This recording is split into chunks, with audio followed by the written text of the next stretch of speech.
Good afternoon, everyone. The title of this session is Turbulence, Temperament, and Temerity, Leadership in the Age of Uncertainty. And with me are three gentlemen who've proven their leadership in their respective fields and have successfully navigated social and political uncertainty. Mr. Blair, Mr. Pietersen, Dr. Jaishankar, good afternoon. Mr. Tony Blair, let's begin with you. From the British Raj to Amrit Kal.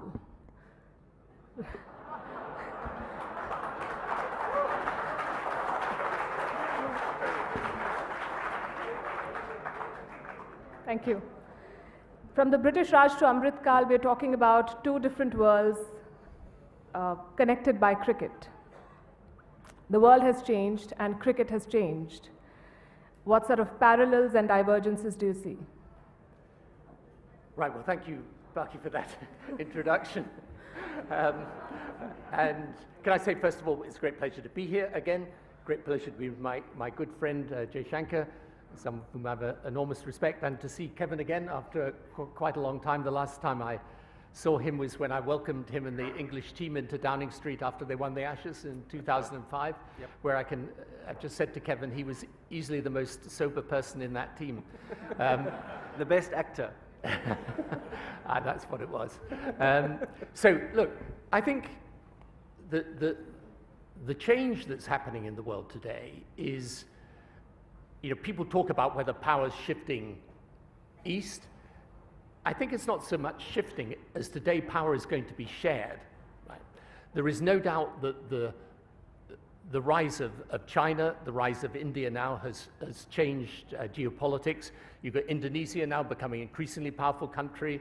I think the Philippines is going to make great strides. Vietnam, its economy has surged enormously over these past years. So I think we are definitely in a new era. But I think there are several things that are interesting about it that need reflecting. It's true that the great geopolitical competition will probably revolve around the relationship between the United States and China. But here's the thing which is interesting. I think over the last 2 years, under President Biden, and I'm not sure everyone in America sees it this way, but this is how I see it as an outsider. America has re-emerged as the strongest power in the world by a long way, both by dint of its economy, its military, its resources, its technology. As China has faltered over the COVID policy and, frankly, over aspects of its economic policy, I think America's dominance is very clear. That's the first thing.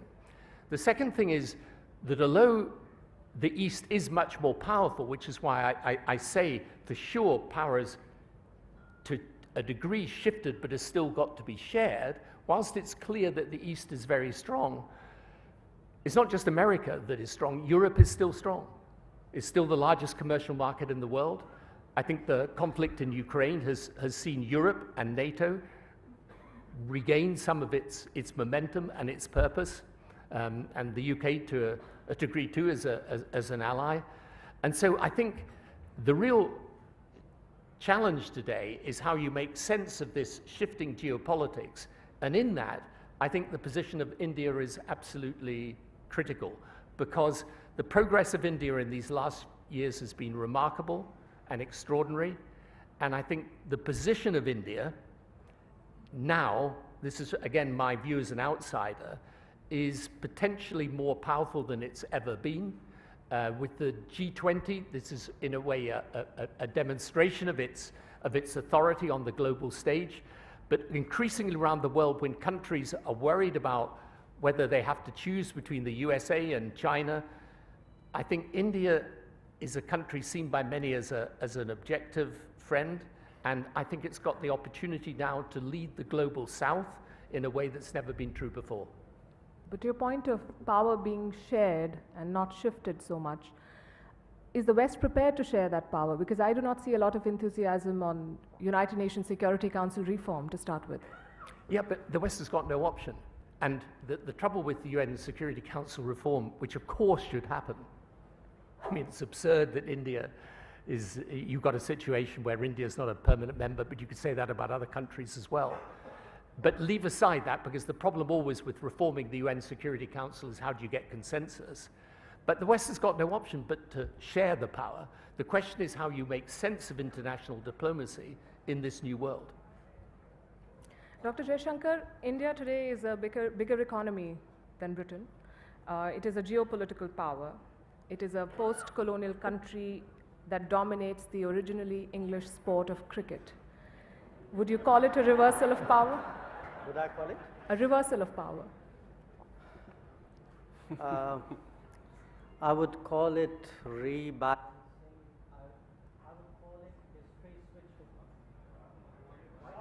Your sound, I don't think your sound.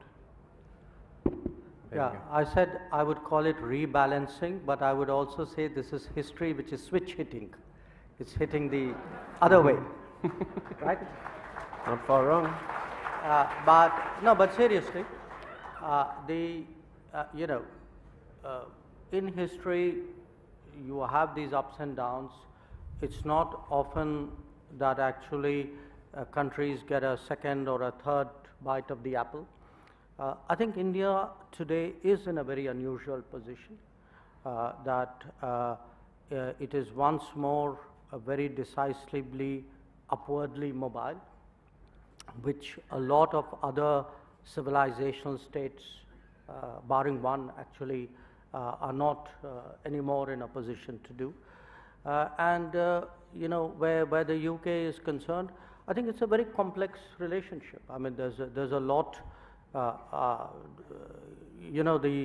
The most popular film in India last year was a film called RRR, and this had to do with the British era. And just I'm trying to put it delicately. You weren't the nice guys in the movie.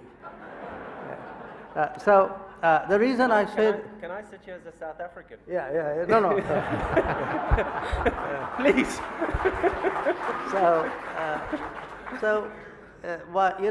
The fact is, when you have this kind of complex history, there would be the downside of it. There would be the suspicions. There would be the unresolved problems.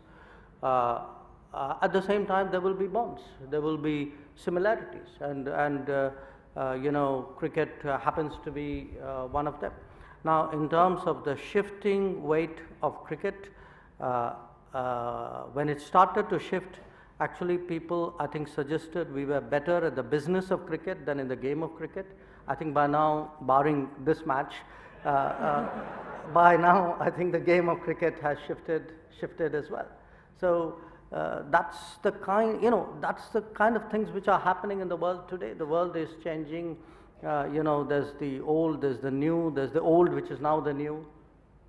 Would you say we've also aced the politics of cricket, not just the game? We've been able to successfully weaponize it specifically against some of our Western neighbors. No, I wouldn't. We don't weaponize anything. We are nice people. I strongly rebut that. Look, when anything is successful, there's a natural desire to be part of that. Now, it's understandable, but if you want to be part of what is good, what is decent, what is doing well in the world, then it's also expected that the rest of your behavioral pattern would reflect that. So I think that's a bit of an odd case, but I don't think anybody really wants to weaponize it or politicize it. I think there are understandable sentiments. I mean, cricket, is much more serious than a game, and therefore all the sentiments go along with it. Kevin Pietersen, the game of cricket was introduced to India by some British traders back in the 18th century or the beginning of the 18th century. Today, India ranks higher than England in the ICC and higher than South Africa. how do you see this journey, India's journey, both on the cricket pitch and the geopolitical arena? Yeah, I mean, a fascinating debate, and thank you so much for bringing me to India again. It is a place that I love. I've been coming here for 20 years now, and the country just keeps getting better and better. I think with the world and where the world is at the moment, cricket or sport can be the one that sort of unifies the world. I think, talking about South Africa, we saw what happened to South Africa in 1995 when South Africa won the Rugby World Cup, and what sport did for South Africa. You saw what it did again a couple of years ago when South Africa won, and Siya Kolisi gave that whole speech. And I will reference rugby, but then I'll also reference the opportunity within sport and how that can be a leader in the sort of tumultuous world that we're living in at the moment.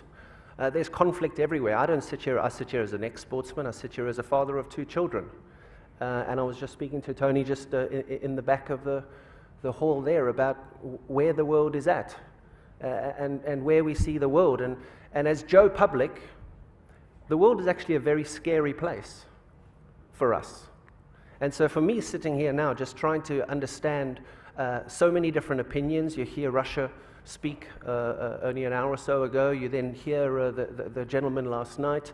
You hear Bill Gates talking about certain ways the world's going. I can just say from my side that the world for Joe Public is a very scary place. Digitally, scary. The war, scary. Pandemics, future pandemics, scary. So when we talk about cricket and we talk about that opportunity to unite, sport should be used. Sport can be used. The relationships between England and India. I mean, I was one of the first guys that broke away from England and had that sort of separation from the national side because of my affiliation with India and the IPL and the start of the IPL. You now have a look at the world of cricket that we're talking about. All the players from all around the world, friendships, almost homes here in this beautiful country. That's what cricket has done. English players, great friendships with Indian players. Indian players have great friendships with English players, with players from the Caribbean. Australian players. I know you guys are playing in a huge series at the moment against Australia. During, before, and after those games, the friendships are rife. And so I think that sport can be used in some sort of fashion to be able to try and mend it. Cricket's an issue because China and America don't play cricket. Russia definitely don't play cricket. Interesting you say that, because you're also the one who's highlighted politics in the boardroom and the dressing room, and you've written about it. And how did that impact you as a player? How did it impact your game and your idea of what it takes to be a leader?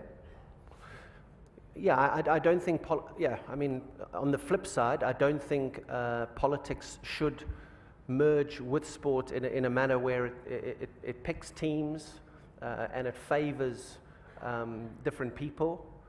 But I actually think the world has changed a lot since I wrote that book.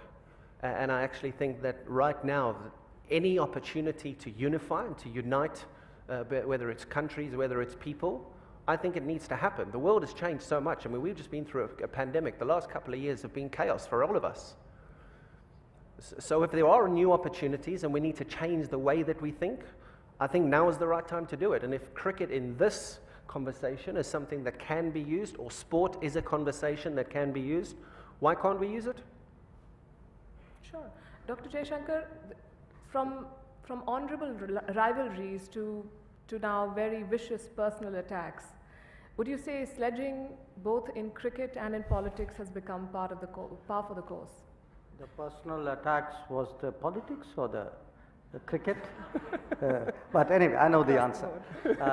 Now look, you know, if I could just pick up on something which Kevin said. He spoke about sports, cricket specifically, as a way of bonding, of uniting. I also look at it in a slightly different way. I mean, think of us, you know, we're from the world of sports, from the world of politics, from the world of diplomacy, and what is common amongst the three of us? All of them are extremely competitive activities. So at the end of the day, You know, sports or politics or diplomacy are ways of taking your competitive spirit into a particular domain. Now, when you speak about leadership, leadership is about making choices, having the courage to make the choices at difficult moments in the middle of a competition. And you know, in anything which any of us would have done, a large part of it is drilling for it on a regular basis, the sort of I would say the going to the nets which you would do in every business or as a regular routine, but also the mental strength and the experience and the and sometimes the innate talent to take the tough calls at the right time. Now, when you are competitive, yes, sometimes competition can be very extreme, and that's the kind of you know situation you are talking about. It will happen because not everybody would play by the rules. Not everybody. Sometimes it could be temperament. Sometimes it could be the compulsions of a situation. It can happen, but I would say, you know, in my own way of working, I think if I have colleagues in the room, they would bear me out. I often, in diplomacy or in strategizing, use cricket analogies. You know, I would say I would take a particular match or a particular player and use that to get across to them that that's what I expect, or that's what I think we should do, or that's a kind of risk we should take. You know, and in all of this, one has to plan for the fact that there will always be sledging, there will always be something beyond the rules, you know, something from the, as they say in another continent which doesn't play cricket, from the left field. Right. I want to quote from what Mike Pompeo recently said about you in his book. He called you, and I'm quoting, a professional, rational, and a fierce defender of his boss and his country. And since you believe in cricket analogies, with a captain like Prime Minister Modi, how do you really set your field? Do you play an aggressive game and, you know, close in on the batsman, or do you focus more on guarding the boundaries mostly? Well, I think with Prime Minister Modi, with Captain Modi, there's a lot of net practice. I mean, the net practice starts at 6 o'clock in the morning and goes on till fairly late. But again, you know, there's also, and I'm sure Kevin would agree, I mean, if you have a particular bowler who you trust in or you've seen perform, you would give them the latitude. You throw the ball to them at the right moment. You would trust them to deal with that particular situation. And I think in that sense, Captain Modi does give his bowlers a certain amount of freedom. I mean, he expects you to take that wicket if he gives you the chance to do it. But I would also say some of it is watching the difficult decisions being taken. You know, Kevin was speaking about the pandemic. I mean, all of us, if we look back at the last 3 years, you know, the decision to lock down was a very, very tough decision. But it had to be taken at that point of time, and if we now look back, what would have happened if we had not taken that decision? The decision to actually push the vaccines in the manner, the vaccine production in the manner in which it was done, because, you know, it's something which most people naturally wouldn't know. One of the reasons why Tony and I have been so closely in touch was through the pandemic we were working the raw materials flow for the AstraZeneca, for the Covishield vaccine. You know, to have the confidence to be able to devise a program to vaccinate so much people, or even I would say the call to send vaccines abroad. There was a lot of questioning of that. I mean, today everybody says, yes, great idea, you know, we gave vaccines to 100 countries. And it was a tough call, because at that time, remember, so to me, a lot of, whether it's sports, any competitive situation, is that willingness to take the difficult calls, stand by those calls, give your people the confidence that you will stand by them when they take the risks. This is all about competition and leadership. Mr. Blair, I want you to talk about the tough calls. I'm sure you relate to that. And also now, especially when A, it appears more players are not playing by the rules around you, and B, you are constantly being questioned because, you know, the old boys clubs are over and done with. This is the age of social media. How does it sort of impact leadership when you have to respond to the persistent questioning and demands of the millions on your feed and the billions on the street? Yeah, so I'm glad you didn't ask me to comment on the cricket, since I'm a bit out of my depth on that one.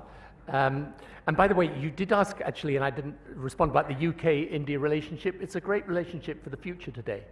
And although he's not in my politics, there's a guy in Downing Street today that I think has some Indian connection.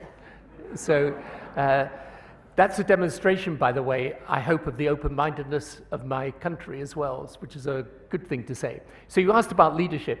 Look, the thing about leadership in an era of social media is it's just got a lot more tough. Okay, because the thing about social media is it's frankly a plague on politics, really, because it's the platform for the loudmouth. I mean, in the end, I mean, I'm going to offend some people here, but I'm sorry, but the fact is, one of the first lessons of leadership is to understand that those that shout loudest don't deserve to be heard most. Right? Unfortunately, social media, that's where they're shouting loudest. And so leadership's been the same since time immemorial. Leaders step up when others step back. Leaders are prepared to take responsibility and take decisions. And most of all, leaders know that criticism comes with the job. You know, I always say to people, if you don't want criticism, don't become a leader.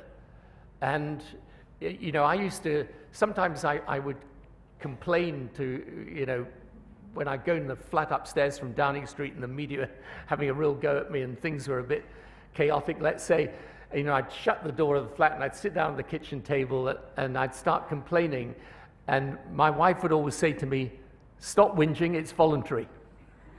And, you know, she was right. I mean, you know, no one told you to go and become a leader. But if you're going to become a leader, understand that the essence of leadership is taking responsibility and being able to face the criticism. And there's one other thing, by the way, that good leaders do, and here I think cricket is a useful analogy. A good leader picks a good team. There you are. Absolutely.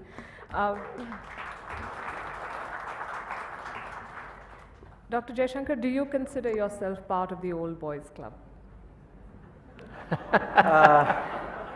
Well, you know, I recently used the word old, and a few people commented on it. I wasn't obviously using it for myself at that point of time.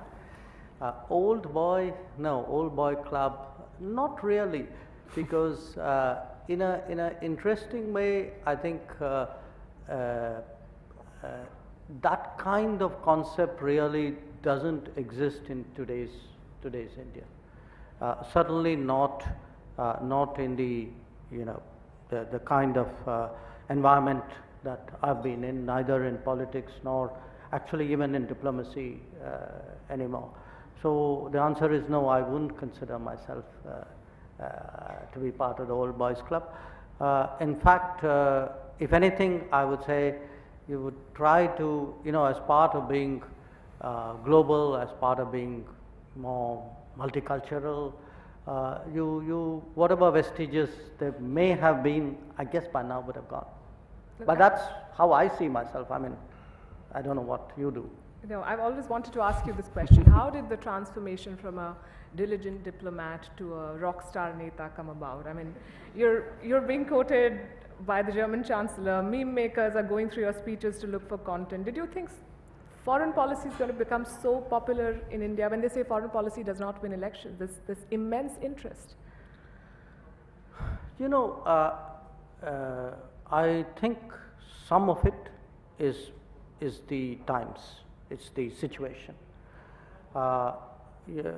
Again, we're all agreed the world's in a very tough place. Because the world's in a tough place, I think more people are getting interested in the world. They're interested in the problems of the world, they're interested in the solutions of the world.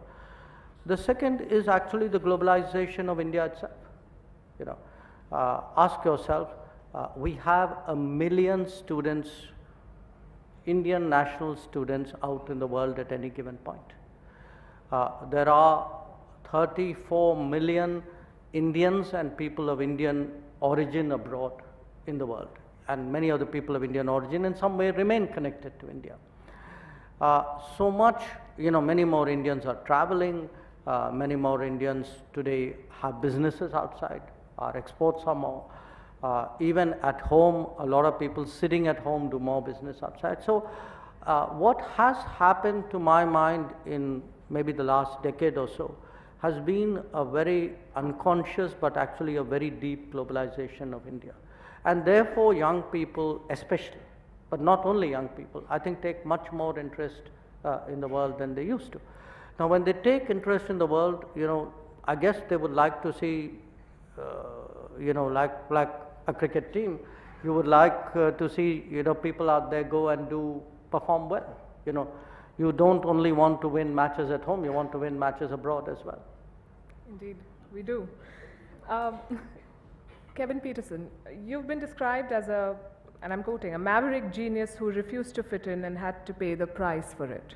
Is that how you see your journey? And what does it really take to be an outlier in a world that is increasingly being led by people who depend on data crunchers, who depend on processes and systems, and not always their gut feeling?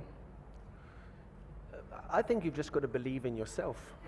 And you've also got to believe in the people around you, as Mr. Jaishankar has just mentioned there now. It's about using all your resources, and what Tony said about picking the right team and picking your best team. And I think in the world that we live in now, you've got to be so strong-willed, and you've got to have that determination to do anything, almost anything, within the rules to succeed. I think in this digital age that Tony alluded to there, I think it's incredibly difficult. Without accountability for anything that anyone may say, anyone in this room may be saying something about one of us right now on their device with zero accountability.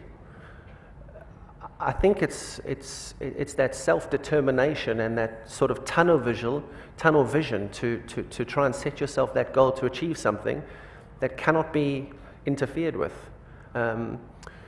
My career was towards the end of that boom in social media, and I think I finished 2018, but 2000 sort of the height of my career was 2007 to 2012 to 2013, and social media wasn't what it is now. I think it's a cesspit, if I'm honest, and I think it's a dangerous place. Bringing up 2 young children again in this world, in this space, zero accountability, say what you want, it's a dangerous space. So I was able to, luckily enough, sort of elude the issues that the world has today, but that doesn't stop me sitting as Joe Public being fearful of what the world presents. And actually the last couple of days have been quite enlightening, hearing the conversations, hearing the discussions that not normal people, ordinary people, don't have access to what's being said over the last couple of days in some of the rooms that it's been said. So to answer your question in 3 or 4 minutes, as I've done, it's that self-drive, it's that self-determination, and making sure you have people around you that you can trust, more importantly. You have to trust people, and you have to give people the ability to tell you something if you're doing it wrong. Mr. Blair, is that how you see social media, as a necessary evil, which has clearly changed the rules of engagement between leaders and their constituencies? Yeah, but I think, you know, we focused on the negative side of technology, and, you know, technology does have its negative side. The thing I'd like to say, though, is technology has its positive side. I mean, we're living through a 21st century technology revolution that's every bit as revolutionary as the 19th century industrial revolution, and it's going to change everything. And basically, one of the great challenges of leadership today in politics is how do you harness the opportunities of that technology revolution? Because AI, cloud computing, bioscience, everything is going to change. The way we live, the way we work, the way we think and interact with each other. And the biggest challenge, in my view, is that the policymakers and the change makers are often in two different rooms not talking to each other. And they need to talk to each other. And the problem, when you're from an older generation, I'm definitely from the older generation, is that technology's tough. I mean, I had to speak at a conference the other day on cryptocurrency. So, I talked to my eldest son who's got a technology company about it, and he tried to explain cryptocurrency, and finally he sent me this thing called The Idiot's Guide to Cryptocurrency. And I didn't understand it. So, and then on the eve of the speech, I phoned him up and said, look, I'm about to address these people in half an hour. What on earth do I tell them? He said, tell them you're sick. He said, make up any excuse, but you're not fit for this, Dad. Believe me. But the point is, it is confusing, and it isn't, in one sense, frightening. And Kevin's absolutely right. You're bringing up children in a completely new world where they're subject to all sorts of influences and so on. But this technology revolution is central, and it's one of the reasons why India's done so well in these last years. Because I think, Prime Minister Modi has understood the importance of it, and your digital ID program, I think it's one of the most important programs. I keep saying to people around the world, if you want to see an example of a reform that leads to real results and shows that government can work for people, look at India's digital ID program. It's been a remarkable transformation. And that's where, by the way, if you want to help some of the poorest countries in the world today, I think a lot of the poorest countries in the world, if they embrace technology in the right way with the right help, they don't have to replicate the legacy systems of developed countries. They can actually, in health, in education, and in the role government plays, they can bypass all of that. So technology, yep, it's got its downsides, but it's a fact, and if we understand it and we master it properly, we can make it work for people. Dr. Jaishankar, was this a sort of a conscious leadership call that this is the age of IPL, we don't want specialists, we want all-rounders, we want leaders who can deliver on policy and also communicate it effectively? No, that's a completely new analogy you're using. You want all-rounders. I still think you need specialist batsmen, right? You need them all. Yeah, so all-rounders have a use, but I think you also have people who have domain skills. My sense today is actually governance has become very complex. In an interesting way, where politics is concerned, it's not so much politics has become complex, but how do you explain that governance to people? And to some extent, how do you motivate them? Tony was talking about the digital, the Aadhaar-based delivery which is happening. Wherever I go in the world, and it's actually, if you ask me today, probably other than Ukraine and the pandemic, if you ask me, okay, put those two aside, what is the subject you talk most to foreigners about? The subject I talk to them most about is actually what's happening through the digital backbone in India. That when they look at the food delivery, the payments into the banks, the Kisan, the farmers support program we have, each one of this, the pension schemes, the health access. The fact that we are able within the last few years to raise this into tens or hundreds of millions and do this with a very high degree of credibility, very high degree of integrity, even vaccination, after all, to create a platform to be able to, in an organized, efficient manner, vaccinate get 2.5 billion shots in the arm is an incredible achievement. Now, what happens is when you're in the middle of an achievement, and I'm sure that must be happening in the middle of a match, you take, you are engrossed in it, so you don't perhaps fully understand its value. It's the spectator watching the match who's saying, you know, oh my God, these guys are doing this. So there is today, if you look at the sense of India in the rest of the world, a lot of it is coming from these kinds of achievements.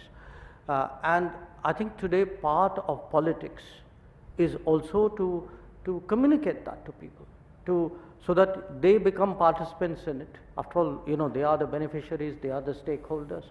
So in that sense, yes, you know, both in a curious kind of way, you got to do more things, but also in the same breath, I would say you got to do your own thing that much better, because people are going to hold you to account much more strictly than before. So do you agree with them when they say that social media is dangerous?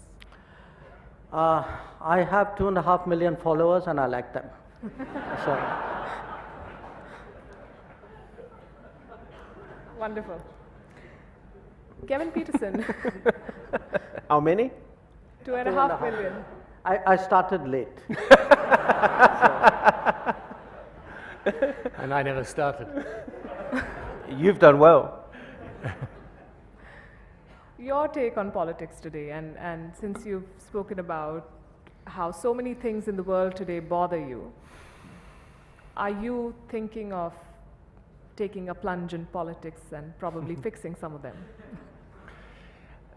I think it's the poison chalice at the moment, but I think with the poison chalice comes incredible leaders. And if leadership is something that you want to get involved in and you are going to cop a lot of stick with, and you want to accept it and you want to understand it and you want to acknowledge the fact that it's going to happen, then absolutely. I mean, just sitting here as Joe Public, being invited to this conference and being privy to some of the conversations, I know I speak for a lot of people wanting the world to be a better place. Mm-hmm. I know I speak for a lot of people who, I mean, I can speak to most of the men in this room. When you argue with your wife, sometimes you have to just accept that she's right, even though she may not be right. But to have peace, sometimes you need to do that. And I just think that maybe people should get in a room and maybe people should just sit together and accept that it might not be ideal. But what I'm trying to explain is that we're not living in a world which is very peaceful. It may be a little bit safer, not safer in some places. And I live in London, I live in the UK. The UK has a lot of issues, a hell of a lot of issues. So I suppose I just sit here saying, will I get into politics? Absolutely not. But as somebody who has access to rooms like this, and lucky enough around the world can have access to some pretty cool people and some fun conversations, if there are people in this room who can make this world a better place and can say to their wife, yes, you're right, even though you're not right, but for peace, make it happen, please. I think just getting people together in the room is sometimes not enough. You can ask Dr. Jaishankar, he tried yesterday. That I understand as well. When you're playing against Australia, you're playing against India, sometimes things don't work. They may not work for the first month, they may not work on the second trip, but on the third trip, they might work. What? Do you want to comment? I was just tempted to say I wasn't negotiating with my wife.